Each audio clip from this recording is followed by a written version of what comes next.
রাজ্যের বিভিন্ন হোটেলে ভয়াবহ অগ্নিকাণ্ডের পর নড়েচড়ে বসেছে প্রশাসন। আজ হাওড়া বাস স্ট্যান্ড সংলগ্ন হোটেল ও লজগুলোয় যৌথভাবে পরিদর্শন করে দমকল বিভাগ ও গোলাবাড়ি থানার পুলিশ।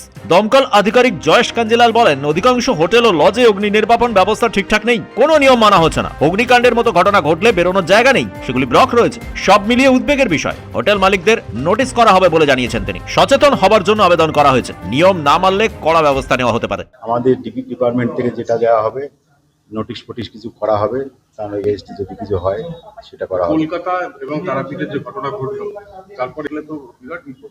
অ্যাকচুয়াল ব্যাপার হচ্ছে এইসব লজগুলোতে ফায়ার লাইসেন্সের উপর হয় না, ফায়ার সেফটি দরকার আগে।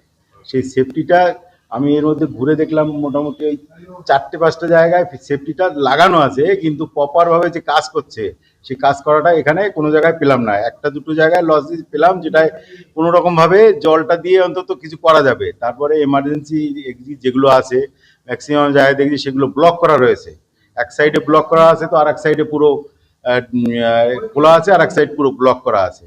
সেই সব জায়গায় ব্লকের জন্যই তো যেন এই তারাপীঠের যে ঘটনাটা ঘটলো, যেখানে যদি আমি উপরে একদম টপে যদি আমি রূপে যেতে করতো লোকগুলো, তাহলে হয়তো তারা বেঁচে যেতে পারতো। কিন্তু ওখানে রূপটাকে পুরো ব্লক করা ছিল, মানে লক অ্যান্ড কি করা রয়েছে, তার জন্য আর উপরে উঠতে পারিনি। কি করবো এখন, আমাদের যতটুকু আছে ততটুকু দিয়ে আমরা করবো। আমরা তাদেরকে বারবার করে রিকোয়েস্ট করব যে আপনারা এগুলো করেন, উপরে রূপগুলোকে আপনারা সবসময় খুলে রাখার চেষ্টা করেন, যাতে ইন কেস অফ এমার্জেন্সি লোকটা উপরে গিয়ে অন্তত বাঁচতে পারে। লিগাল স্টেপ বলতে আমরা পুলিশ থেকে সব এসে আমরা জয়েন্টভাবে এখন ইন্সপেকশন করছি। ইন্সপেকশন করার পরে আমাদের জয়েন্টলিভাবে আলোচনা করে দেখি যে কি করা যায় সেটা। বেশ কয়েকদিন আগে তারাপীঠের একটি হোটেলে আগুন লেগে 9 জনের মৃত্যু হয়। এরপর কলকাতার ফ্রি স্কুল স্ট্রিটের একটি হোটেলে আগুন লেগে 9 জনের মৃত্যু হয়েছিল। হাওড়া থেকে সুমন ওদাকের রিপোর্ট, কুবের কলম ডিজিটাল।